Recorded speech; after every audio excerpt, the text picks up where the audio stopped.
Last guest is Jackson Riegler. He's the founder of Oshki and also a student at the University of Michigan. How you doing, Jackson? Pretty good. How about you? Thanks for having me on. So tell me, Oshki, the name and what do you do? So Oshki is an apparel company, Oshki meaning fresh in Native American Ojibwa, and we turn plastic waste from the Great Lakes and other U.S. waterways into durable and sustainable clothing. So it was something that I started around 2 years ago going into my senior year of high school. And from day one, we've pledged 5% of everything we make to nonprofits working to preserve the Great Lakes. Started kind of in recognition of Great Lakes budget cuts I was seeing. And so we now have pivoted into using all of this recycled plastic waste to create all of our clothing. I saw the resources available to me at the University of Michigan, and I was actually given a grant for $9,000 to work on this project this summer through an organization called Optimize. So is there a lot of plastic in Lake Michigan? Is it a real problem? Mm-hmm. Yeah, so it definitely is a huge issue. Around 22 million pounds of plastic waste enter the Great Lakes every single year. And so the Great Lakes act a little bit differently than your normal oceans do. Oceans have tides and currents, which in result, the plastic collects in these large garbage patches. But in the Great Lakes, they don't have these tides and the same currents. And so 90% of this plastic waste actually ends up on beaches. And in result of that, cleanup efforts on beaches. There's a picture of one of our beach cleanups in which I have the community of Muskegon collect the plastic, and we actually send it to be made of Oshki fabrics, get into our supply chain.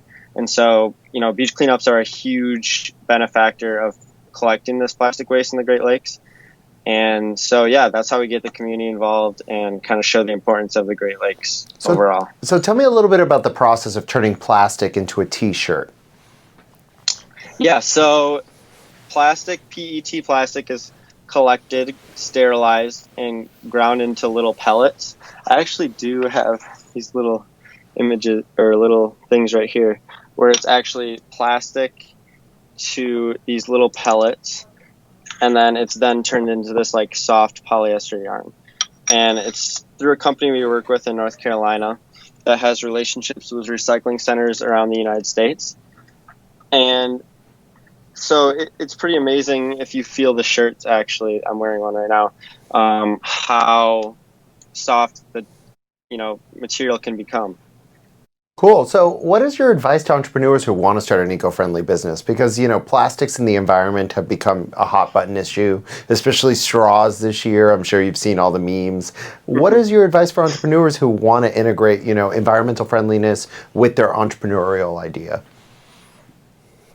Yeah, so I think, for me, it was seeing the issue locally in my own community that's affecting people that I interact with every single day.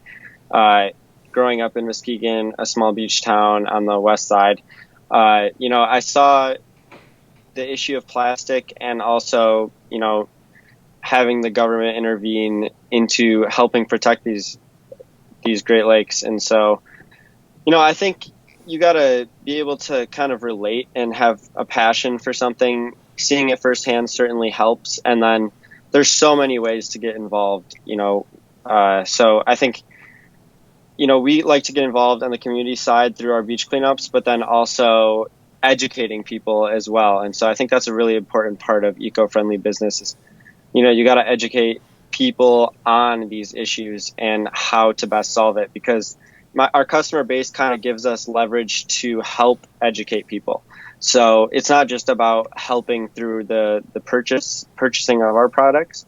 It's also, the blog posts on our website and helping educate people on these issues and ways they can solve it themselves. So are you looking to produce other types of apparel like pants, hats, suits, etc.? What can you produce with this plastic?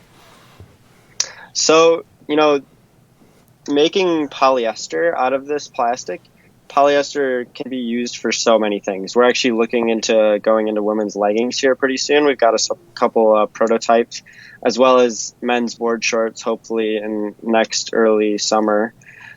And so really anything that's polyester based, you'd be surprised how multifunctional polyester can really be. And with that, we've recently wrote a blog post on our thoughts on polyester and, really pushing the boundaries of creating more durable polyester that's not going to shed little fibers or anything, that's going to last, 50, 60 years. We want really to push the boundaries of the fashion industry. And, it's gotten so much worse, actually, the fashion industry since 2000. And so, someone has to step up in this community, in this industry, and I'm just looking to help with that. Well, Jackson, great idea, great business. Thanks so much for taking the time to speak with me today.